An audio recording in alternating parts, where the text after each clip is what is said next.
Bom dia, gente. Beleza?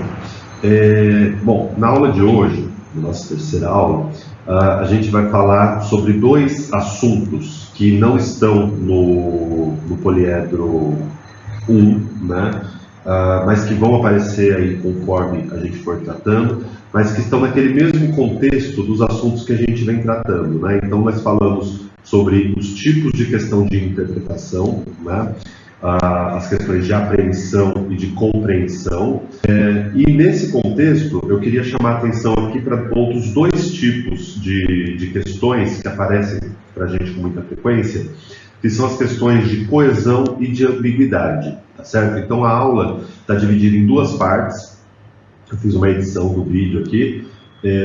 A aula que vai falar sobre coesão, eu vou definir com vocês o que é coesão, e a parte que vai falar sobre os mecanismos de ambiguidade, tá certo? Então, é o seguinte, né? Sobre coesão, a gente vai falar sobre 4 tipos de coesão. Eu vou trazer exemplos aí de memes para a gente falar sobre coesão lexical, por ligação, referencial e por elipse.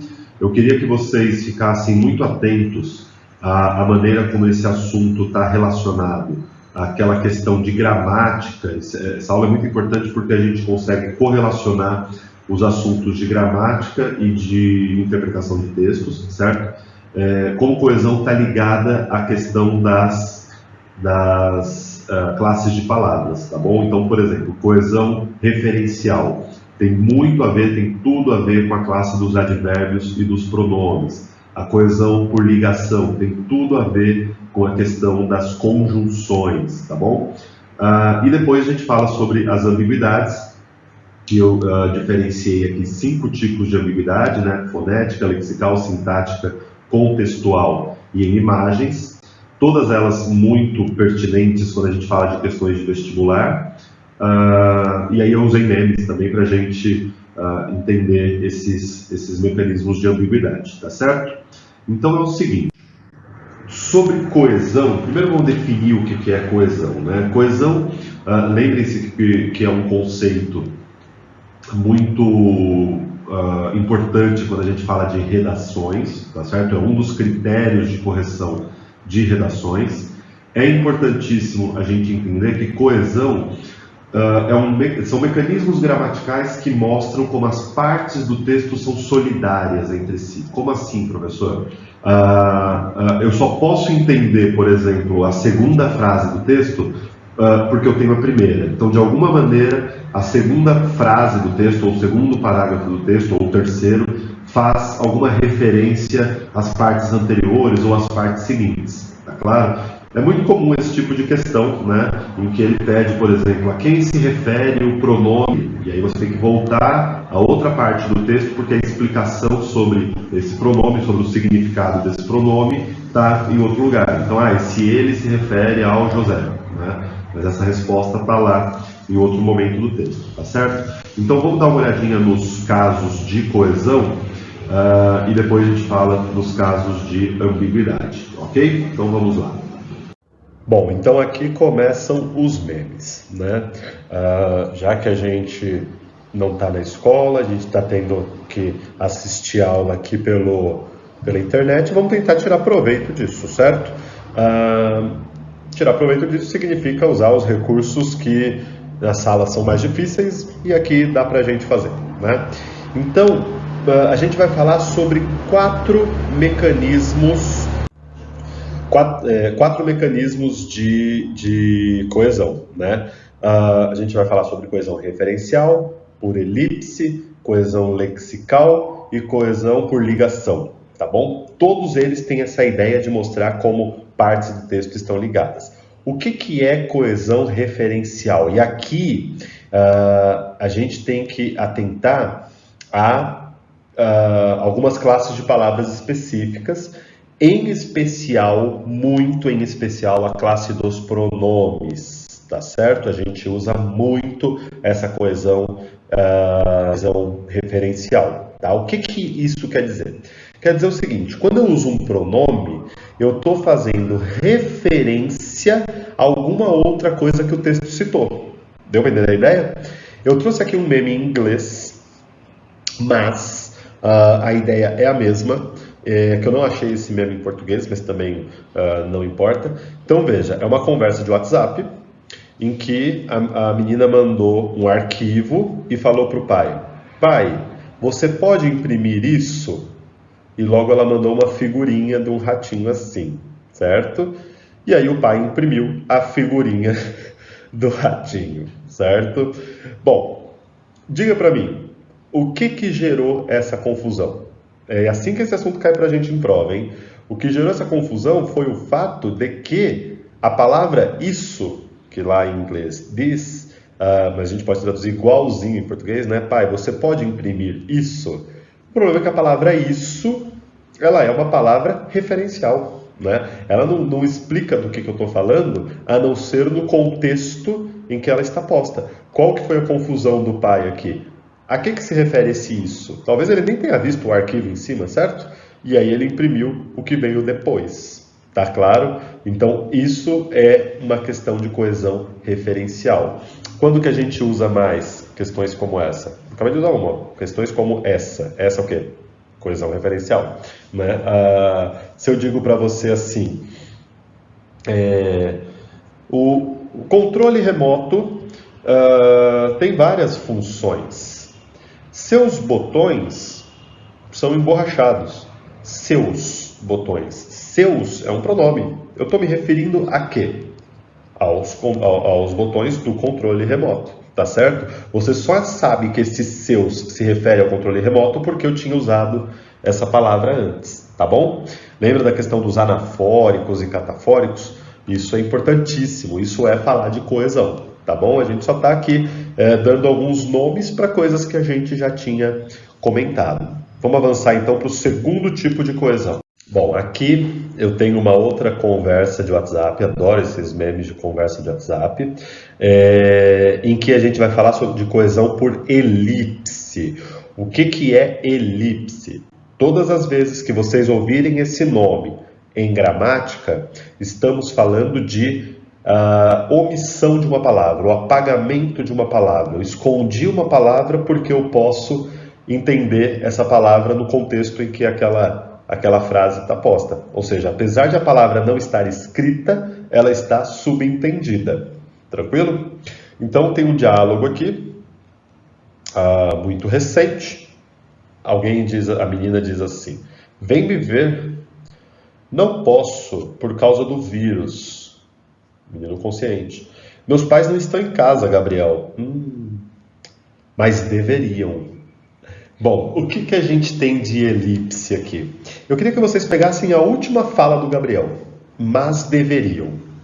Imagina essa frase fora, isolada no mundo. Você está andando na rua, você tropeça numa frase e está lá, mas deveriam.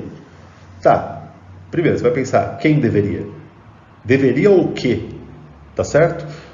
Agora, no contexto em que isso foi colocado, eu sei dizer quem deveria e deveriam estar fazendo o quê? Quem deveria? Os pais.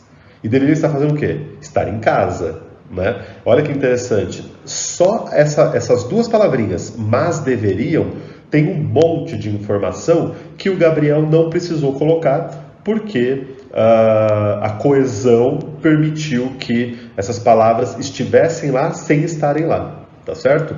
Isso é elipse, a gente usa bastante esse tipo de mecanismo para evitar repetição. Aliás, esse é a grande função da coesão textual, tá certo? Vamos para o terceiro tipo de coesão. E aí no final eu quero mostrar para vocês um exercício de um texto mais complexo. É um parágrafo, mas que ali a gente encontra todos os mecanismos de coesão. Todos os 4 que a gente vai falar aqui, a gente encontra no mesmo parágrafo, tá bom? É isso que está sendo avaliado lá naquele critério que você usa, que aparece lá na sua redação, que a gente chama de coesão, tá? Então, vamos para o terceiro tipo. Bom, o terceiro mecanismo de coesão sobre o qual a gente vai falar, está aqui uma conversa um pouquinho mais extensa, também tirada da internet aí, que é a coesão por ligação. E aqui a gente está falando de uma classe de palavra muito especial, que é a classe das conjunções, tá certo? Qual que é a função de uma conjunção? Mostrar como que uma parte do texto está ligada a outra parte do texto, tá certo? Então vamos ver a conversa aqui do nosso amigo. Ele diz assim, aparentemente ele está falando com algum lugar que entrega comida. Ele fala, qual o sabor? Então, vou querer as 2 de bolonhesa. Ok, vai ficar quantos? R$ 14. Precisa de troco? Sim, para 15. Qual o endereço com referência para entregar? A empresa diz. Ele dá o endereço. Quando estiver saindo, me avisa. Ok, porque da última vez não avisaram e o moço chegou aqui buzinando, acordou a casa toda e eu tive que dividir. Esse daí é um problemão, né? Um problemão bem sério. Só um detalhe, eu queria que vocês notassem, a gente já falou da coesão por elipse, eu queria que vocês notassem que ela ocorre aqui também, né? Ó. As 2 de bolonhesa. Eita, eu risquei tudo, eu vou escrever com outra cor.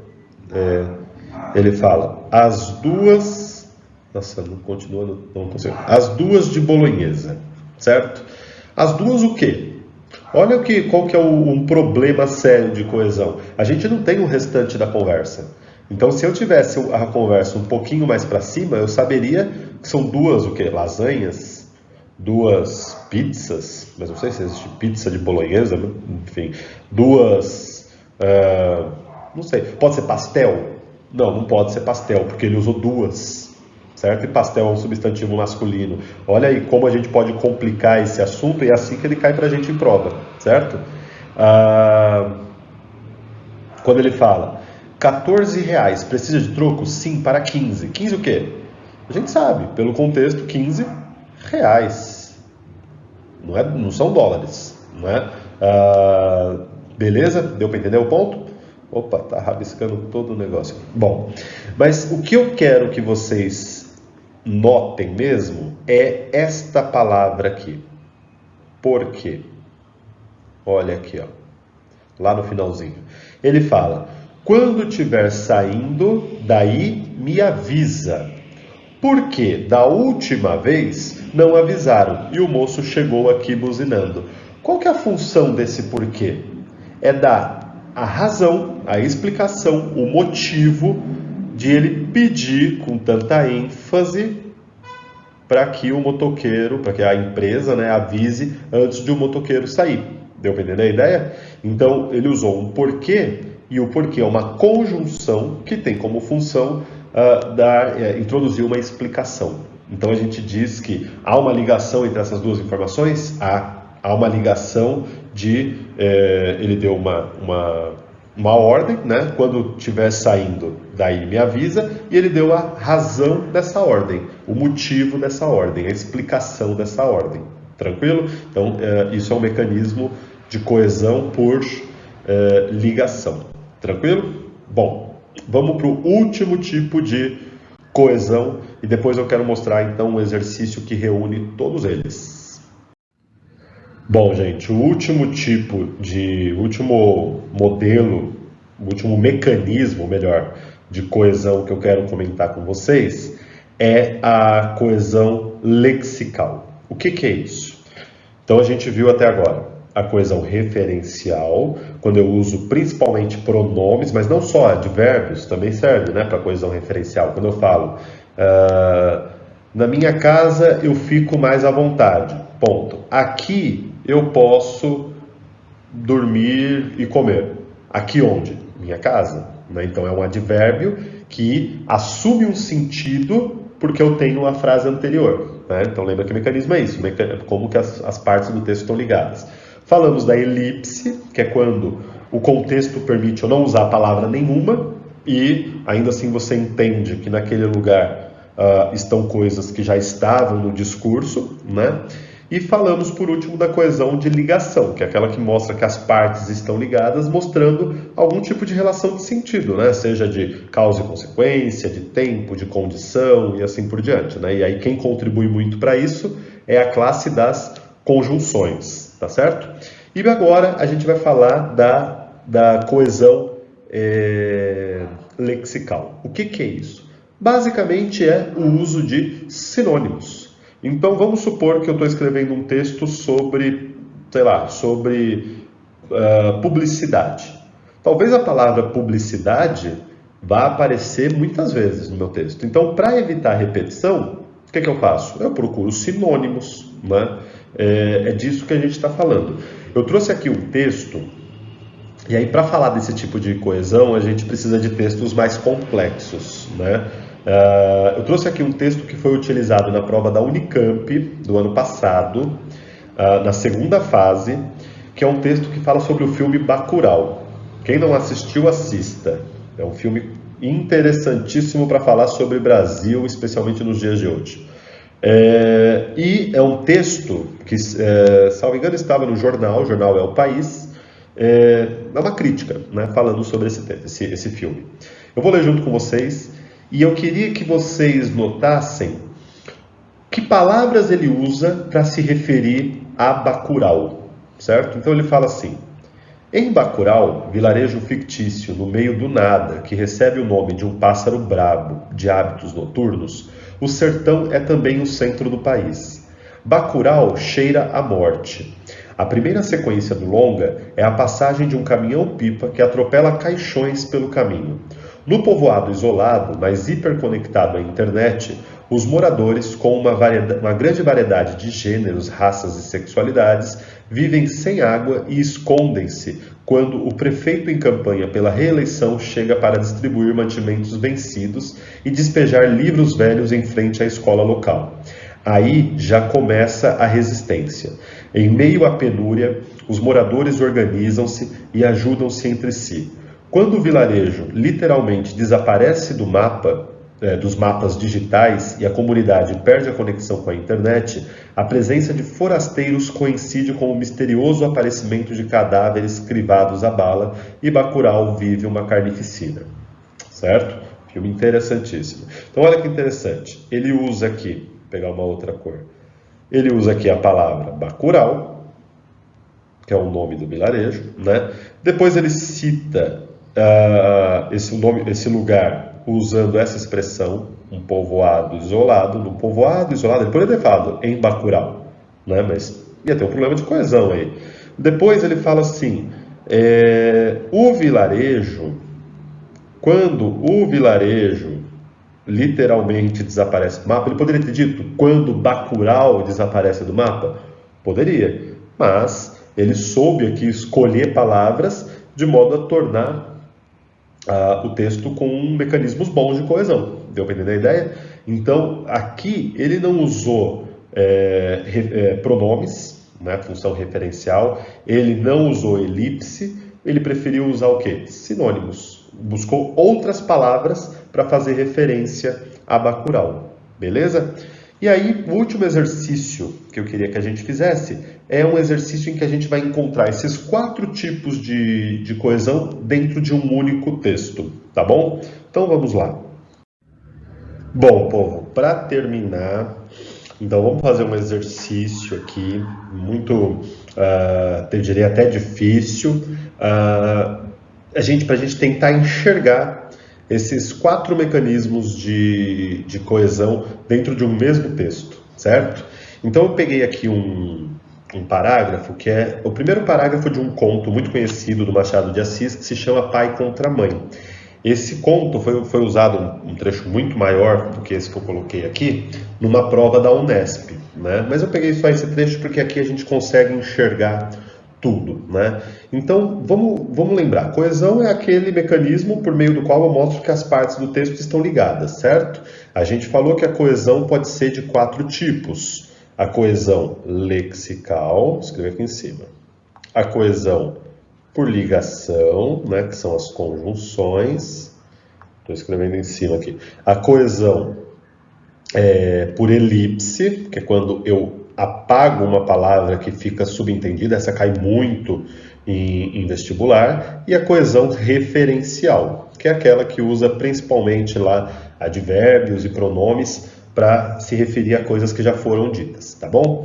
Então vamos ler o parágrafo primeiro, é um conto que fala sobre escravidão, e depois eu quero que a gente enxergue esses 4 mecanismos aí dentro desse texto, tá? Então ele diz assim: a escravidão levou consigo ofícios e aparelhos. Quando a escravidão acabou, ela levou algumas coisas, aparelhos e costumes junto com ela. Como terá sucedido a outras instituições sociais. Não cito alguns aparelhos, senão por se ligarem a certo ofício. Um deles era o ferro ao pescoço, outro o ferro ao pé. Havia também a máscara de folha de Flandres. A máscara, depois procure no YouTube, no Google, essa máscara de folha de Flandres. A máscara fazia perder o vício da embriaguez aos escravos, por lhes tapar a boca. Tinha só 3 buracos, então imagina, era uma máscara de ferro que tapava o rosto do escravo.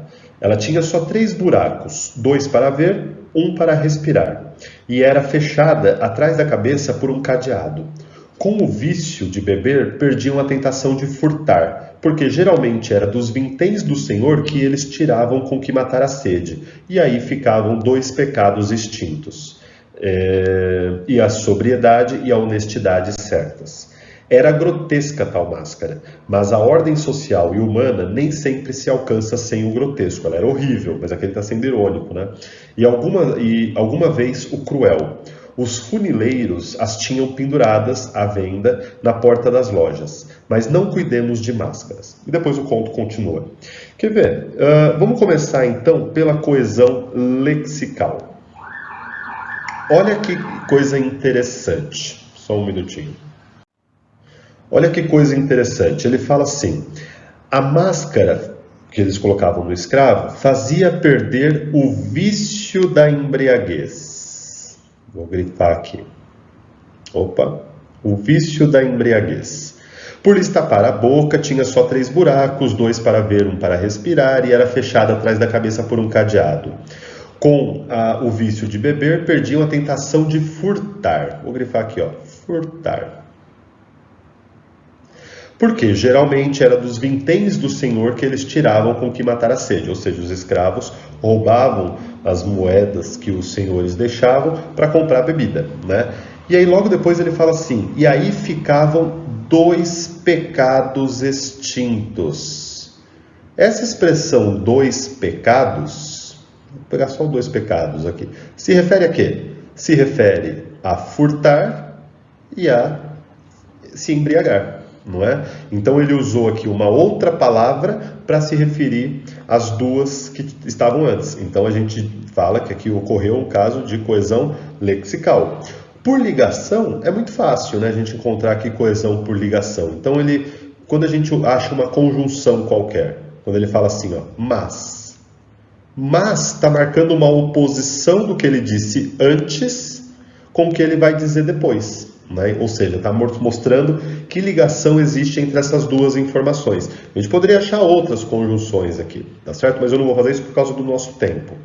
O que é a coesão por elipse? Então vou colocar aqui, ó, de azul, por elipse. É o apagamento. Ele fez isso daqui de monte, ó. Quando ele fala assim, um deles era o ferro ao pescoço. Deixa eu pegar um outro caso mais claro aqui. Ele fala assim, tinha só 3 buracos. 2 para ver, 1 para respirar. 2 o quê? 2 buracos. 1 para respirar. 1 o quê? Buraco. Tá certo? Então ele não precisou usar a palavra buraco, porque ela pode ser subentendida. Ele simplesmente apagou, não colocou nada no lugar. E a coesão referencial, que é aquela, fazer de outra cor, fazer de verde, que é aquela em que a gente usa pronomes, né, principalmente pronomes para fazer referência a coisas que já foram citadas, ele também usa. Olha que interessante. Não cito alguns aparelhos, senão por se ligarem a certo ofício. Um deles, isso aqui é um pronome. Um deles o quê? Esse eles se refere a quê? Se refere a aparelhos. Tranquilo? Então, aqui estão os 4 tipos de coesão dentro de um mesmo texto. Tá certo? Bom, gente, então agora a gente vai passar para os casos de ambiguidade. Então, definindo a ambiguidade, é um conceito bem simples, né? Quando uma frase tem mais de um sentido. Geralmente, quando aparecem questões de ambiguidade para a gente, a primeira parte da questão vai pedir para a gente diferenciar quais os sentidos possíveis para aquela frase, né? Para aquele texto, para aquela sentença, enfim, né? Alguma coisa que tenha dois sentidos, tá certo? Então a primeira parte geralmente pede para a gente explicar quais são os dois sentidos. Nessa primeira parte, eu vou chamar a atenção disso no vídeo ainda, é importante a gente não, quando for explicar, né, os dois sentidos, a gente não usar as mesmas palavras do enunciado que foi dado, porque a gente corre grandes chances, se fizer isso, de simplesmente repetir a ambiguidade, ou então de gerar outra ambiguidade semelhante, tá bom? Então fiquem muito atentos, a gente costuma cair nessa armadilha quando a gente fala de questões de ambiguidade. Isso quer dizer, a gente explica a ambiguidade só circulando, tá certo? No final acaba não explicando, tá? E geralmente a segunda parte do exercício de ambiguidade exige que a gente explique qual é o mecanismo que gerou aquela ambiguidade, tá certo? Então pode ser a polissemia, pode ser a maneira como dois termos sintáticos estão ligados, tá certo? E aí nessa segunda parte da aula eu quero mostrar para vocês justamente como que esses mecanismos gramaticais podem gerar ambiguidade, tá? Então a gente vai falar da ambiguidade fonética, que tem a ver com os trocadilhos, da ambiguidade lexical, que tem a ver com a polissemia. Lembram-se do conceito de polissemia, né? Quando uma única palavra tem mais de um sentido. Isso não quer dizer que polissemia e ambiguidade sejam a mesma coisa, tá bom? A ambiguidade sintática, a ambiguidade contextual e a ambiguidade em imagens, tá bom? Então, vamos lá. Bom, para a gente começar então, eu quero abordar um tipo de ambiguidade que é um pouco bobinho, certo? Que é a ambiguidade fonética. Todo mundo se lembra desse nome? Fonética é algo que está relacionado ao som, né? E aqui eu apresento dois conceitos, né, que vão ser importantes para a gente, que são os conceitos de cacófato e de parônimos. Parônimos é um conceito sobre o qual a gente já falou em sala de aula, né, que era quando eu tenho palavras parecidas, cujo significante é parecido, mas elas têm significados diferentes. E cacófato é quando que acontece o seguinte: na fala a gente não separa as palavras, na fala a gente emenda uma palavra na outra, né? O que é o cacófato? É quando eu pego o final de uma palavra e o começo de outra e elas se juntam de modo a formar uma terceira palavra que não tinha nada a ver com o contexto, né? Então é o seguinte: o que é a ambiguidade fonética? É quando os dois sentidos estão relacionados a uma semelhança de sonoridade entre as palavras. Então eu trouxe aqui um meme, que é o seguinte: tem lá uma moça assistindo televisão e ela dando risada, certo? Aí alguém fala: por que sua irmã fica rindo das propagandas de remédio? Aí ele diz: porque o Ministério da Saúde adverte.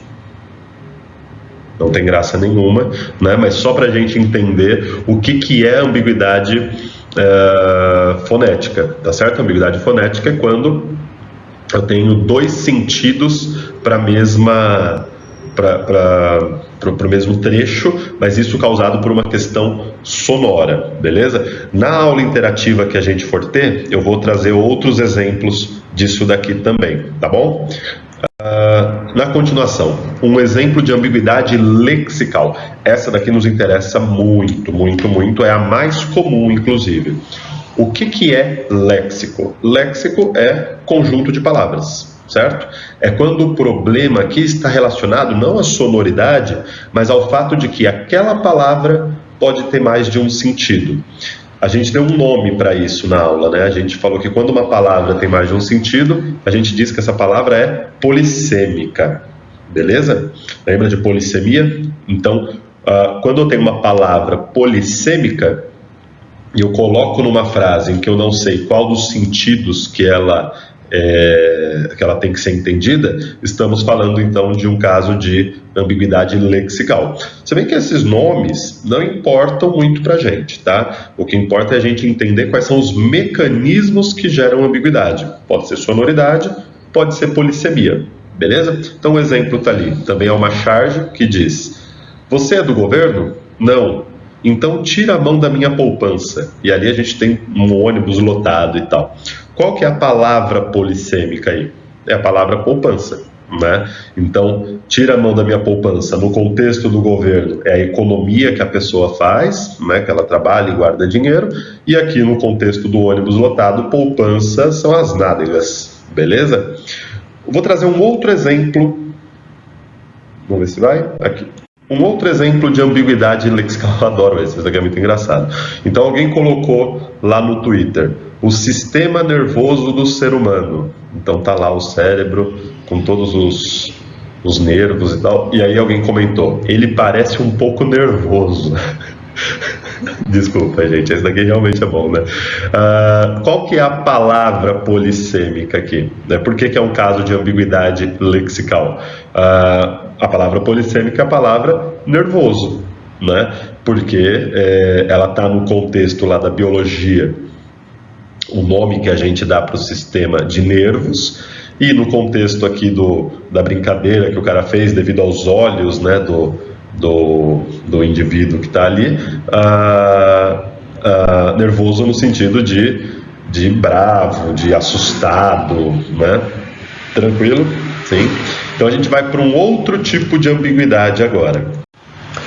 Bom, e aí, depois de a gente ter falado de ambiguidade lexical, que é bem importante, né, quando a gente fala de polissemia, lembram que polissemia e ambiguidade não são necessariamente a mesma coisa. A polissemia pode gerar ambiguidades, certo? Agora, a gente vai falar de ambiguidade sintática, que do ponto de vista gramatical é a mais importante para a gente. Por quê? O que é sintaxe? Sintaxe, a gente definiu lá no comecinho, que é quando você tem a classificação que um termo tem no contexto da frase em que ele está posto. Quando você diz assim, essa frase, esse termo é o sujeito dessa frase, você está dizendo que em relação aos outros termos, aquele termo exerce um papel de sujeito, né? Mas é uma classificação dada na relação com os outros, tranquilo? E a ambiguidade sintática? Já que sintaxe é a maneira como os termos se correlacionam, a ambiguidade sintática ela é gerada por causa de um termo que eu não sei dizer se ele está ligado à palavra A ou à palavra B. Né? Então, já que as palavras estão ligadas entre si, pode ocorrer um caso em que eu tenha um termo que está ligado a uma coisa ou outra, tá certo? Sei que ficou um pouquinho confuso, mas no exemplo aqui vai ficar mais claro. Então, o exemplo que eu trouxe aqui é uma placa em que está escrito: não atendemos sem camisa. Obviamente essa placa é ambígua, né? Qual é a ambiguidade do ponto de vista semântico? Lembrando, semântica é significado, é isso que a gente está preocupado, é com isso que a gente está preocupado agora. Semanticamente eu vou dizer, olha, ou ele está querendo dizer não atendemos pessoas que estejam sem camisa, certo? Que inclusive deve ser a intenção da pessoa que fez a placa, ou não atendemos enquanto nós estamos sem camisa, né? Quando a gente for falar de análise sintática, a gente vai ver que essa ambiguidade é uma ambiguidade de classificação também, beleza? A gente vai ver que esse termo sem camisa pode estar ligado ao verbo atender como objeto direto ou como adjunto adverbial de modo. Mas tudo bem, isso a gente vai tratar depois. Então, por enquanto, a gente só está vendo quais são os mecanismos que geram ambiguidade. E um deles é exatamente esse daqui. Um termo está ligado a coisas diferentes. Tranquilo? Tem um exemplo muito parecido com esse, que era uma piada que caiu em vestibular, que dizia o seguinte: um bêbado chega no médico e pede para ser atendido. Aí o médico responde: eu não atendo bêbado. Aí o bêbado responde para o médico, fala: tudo bem, doutor, eu espero o senhor ficar bom. Por que é uma ambiguidade idêntica a essa, né? Porque na frase do médico, eu não atendo bêbado, de fato ela é ambígua, né? Eu não atendo pessoas que estejam bêbadas, ou eu não atendo enquanto eu estiver bêbado. O médico pretendeu um sentido e o bêbado entendeu outro. Cada um, obviamente, segundo a sua conveniência. Tranquilo? Eu vou trazer um outro exemplo aqui de ambiguidade sintática, já que essa é a mais importante para nós. Essa daqui é uma tirinha que foi utilizada numa questão da Unicamp, e você tinha que explicar justamente os sentidos que foram explorados aqui. É uma tirinha que explora a ambiguidade, e a questão exigia isso, que a gente explicasse esses sentidos, né? Então tá lá o Garfield, aí o John, que é o dono dele, né, apresenta para ele um saco de ração e diz: comida para gato com pouca gordura. Aí o Garfield fica olhando e ele pensa: e por acaso eu sou um gato com pouca gordura? Olha bem, né? A gente sabe que o Garfield é conhecido por ser guloso, por estar acima do peso, por ser preguiçoso, tem toda essa questão envolvida em relação a essa personagem, mas a frase que o John disse, né, o dono dele disse, de fato é ambígua, né? Comida para gato com pouca gordura. Qual que é o trecho aí que é ambíguo? Pensa. Se você respondeu com pouca gordura, tá certo. Agora, ele é ambíguo não é porque ele tem dois sentidos, não é porque com pouca gordura tem dois sentidos, não é isso, porque senão seria polissemia, certo? Seria uma ambiguidade lexical. O problema desse trecho com pouca gordura é que ele qualifica alguma outra palavra, ele qualifica um outro substantivo que também está na frase. O problema é que da maneira como a frase está formulada, ele pode ser um qualificativo tanto de gato quanto de comida, né? A intenção do John era dizer que é comida com pouca gordura e para gato, né? Uma ração específica para gato e uma ração com pouca gordura. O entendimento do Garfield é que é um gato que já tenha pouca gordura, que não é o caso dele. Tranquilo? Então está ligado a um qualificativo, é como se fosse um adjetivo, uma locução adjetiva, que toda locução adjetiva está ligada a um substantivo. O problema é, ela está ligada ao substantivo comida ou ao substantivo gato? Tranquilo? É disso que a gente está tratando quando a gente fala de ambiguidade sintática. Muito importante para a gente, hein? Bom, na continuação aqui do que a gente está tratando, eu quero chamar a atenção de vocês. Já falamos então de ambiguidade fonética, certo? Aquela ligada à sonoridade, da ambiguidade lexical, que é aquela ambiguidade gerada pela polissemia, porque uma palavra tem mais de um sentido. E aí, no caso específico da ambiguidade lexical, eu queria chamar a atenção de uma palavra muito importante para a gente, que é o pronome seu, pronome sua, que é uma palavra muito polissêmica, né? Quando eu falo assim, o meu amigo, não, pego assim, o João entregou o seu relógio. Por que essa frase é ambígua? Porque o pronome seu pode significar que o João entregou o relógio dele, ou ele entregou o seu relógio, da pessoa com quem eu estou falando, né? Então o pronome seu é polissêmico, quer dizer que ele é ambíguo? Não necessariamente. Pode ou não ser ambíguo, tá certo? E aí a gente falou da ambiguidade sintática, que é aquela que o termo que gera ambiguidade não é polissêmico, ele não tem mais de um sentido, mas ele pode estar ligado a duas coisas diferentes. Tranquilo? E, por último, eu queria chamar a atenção aqui da ambiguidade, por último não, que depois tem mais um detalhezinho que eu queria comentar com vocês, que é a ambiguidade contextual. Isso quer dizer o seguinte, eu vou ler do jeito que eu escrevi ali, ó. Pode estar relacionada a uma incoerência com o momento da enunciação. O que isso quer dizer? Isso quer dizer que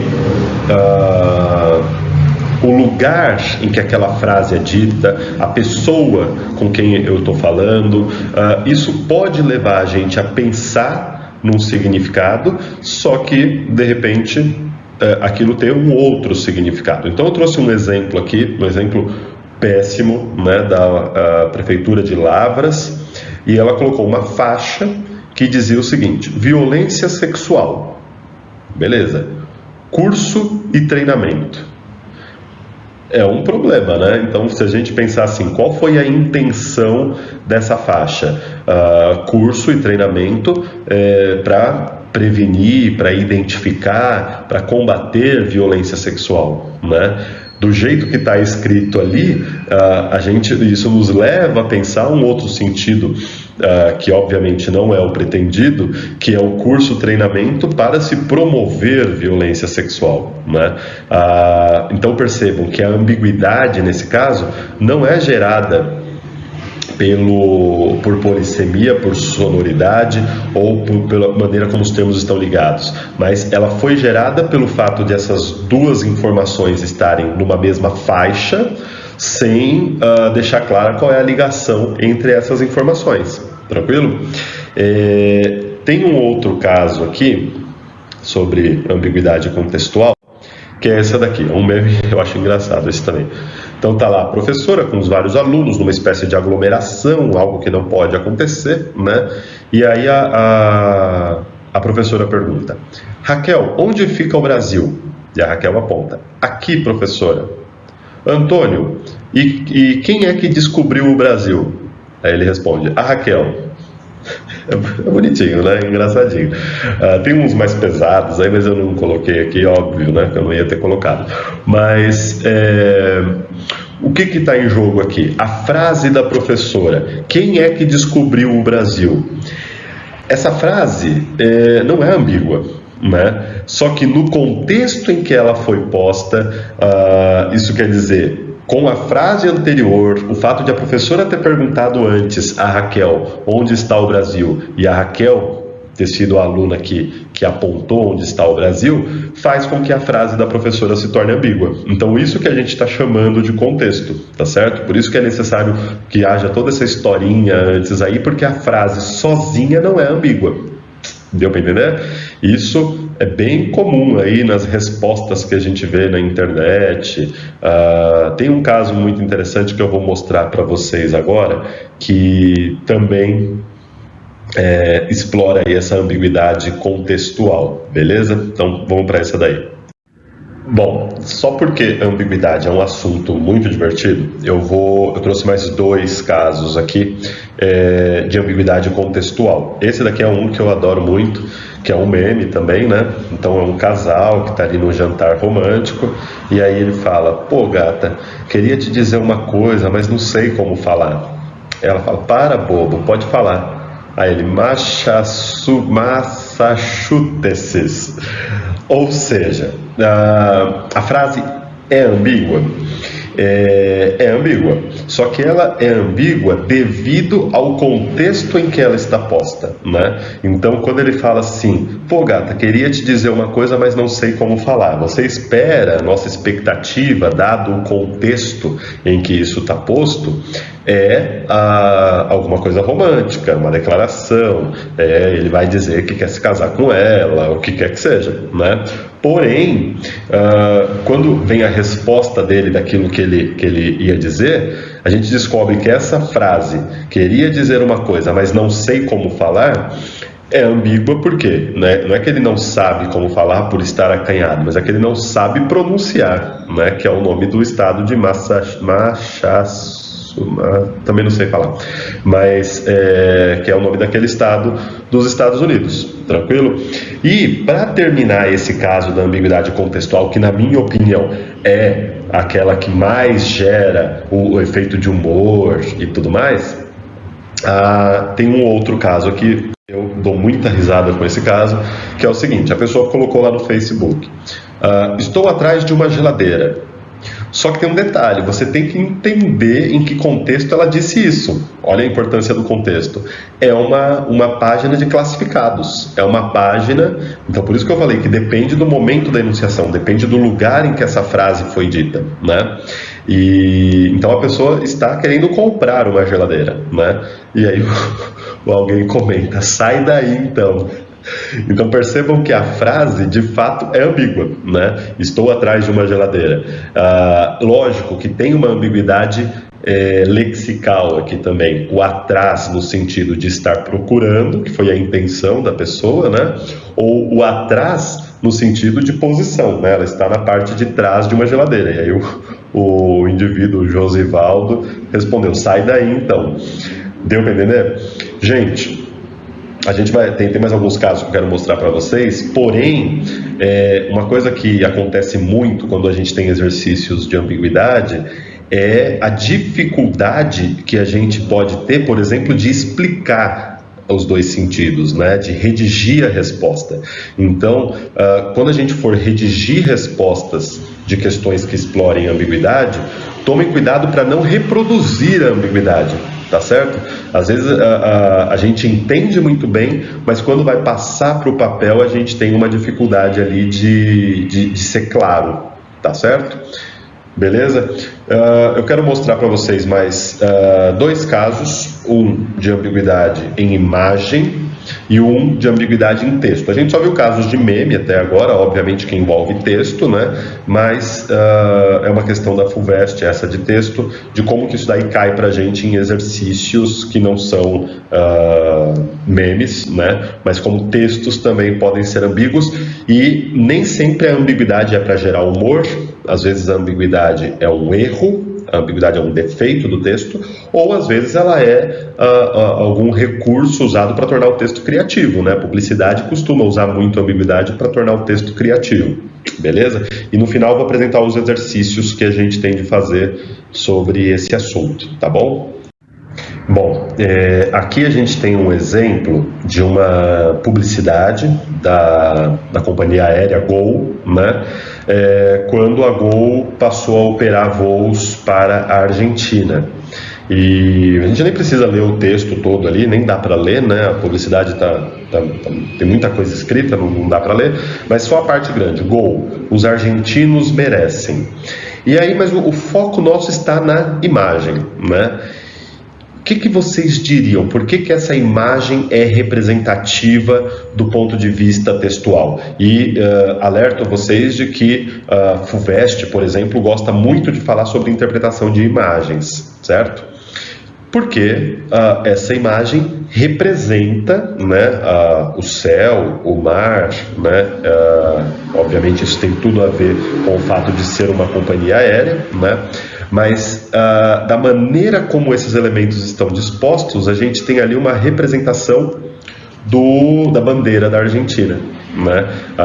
Procurem aí no Google depois, para quem não conhece, a bandeira da Argentina é exatamente isso, é uma faixa azul, uma faixa branca, outra faixa azul, com um sol, né, dourado no centro. Então, não é por um acaso que essa imagem está aí. Gera-se uma ambiguidade, ao mesmo tempo que é uma representação do céu, né, que tem a ver com a temática da companhia aérea, é uma representação da bandeira da Argentina, que tem a ver com o fato de ser uma publicidade voltada para voos que ligam o Brasil à Argentina. Beleza? Bom, gente, para encerrar o nosso assunto, está batendo o tempo já, eu quero comentar aqui uma questãozinha da FUVEST, que tem uma ambiguidade. A ambiguidade está no título, a questão já falava isso para a gente. É uma questão que diz, tem um texto que diz o seguinte: dinheiro encontrado no lixo. Organizados numa cooperativa em Curitiba, catadores de lixo livraram-se dos intermediários e conseguem ganhar por mês, em média, R$600, o salário inicial de uma professora de escola pública em São Paulo. O negócio prosperou porque está em Curitiba, cidade conhecida dentro e fora do país pelo sucesso na reciclagem de lixo. Bom, não vou nem me alongar muito, mas vocês percebam que o título é ambíguo, certo? E a questão da FUVEST ia nesse sentido, né? Ela perguntava qual é a ambiguidade do título e qual era o sentido desses dois possíveis que deveria ser adotado considerando do que fala essa notícia, né? Então, bem resumidamente aqui, eu posso entender que esse título, dinheiro encontrado no lixo, ele pode estar dizendo que foi encontrada uma quantia de dinheiro que foi jogada no lixo, ou que é o lugar de onde os catadores, por meio da reciclagem, tiram o seu sustento, né, que é justamente o sentido pretendido pela notícia, tá certo? Então aqui é um caso em que a ambiguidade foi utilizada para criar efeito, né? Ela não é só um defeito, ela não é para criar humor, mas foi para tornar mais criativa a própria notícia, tá bom?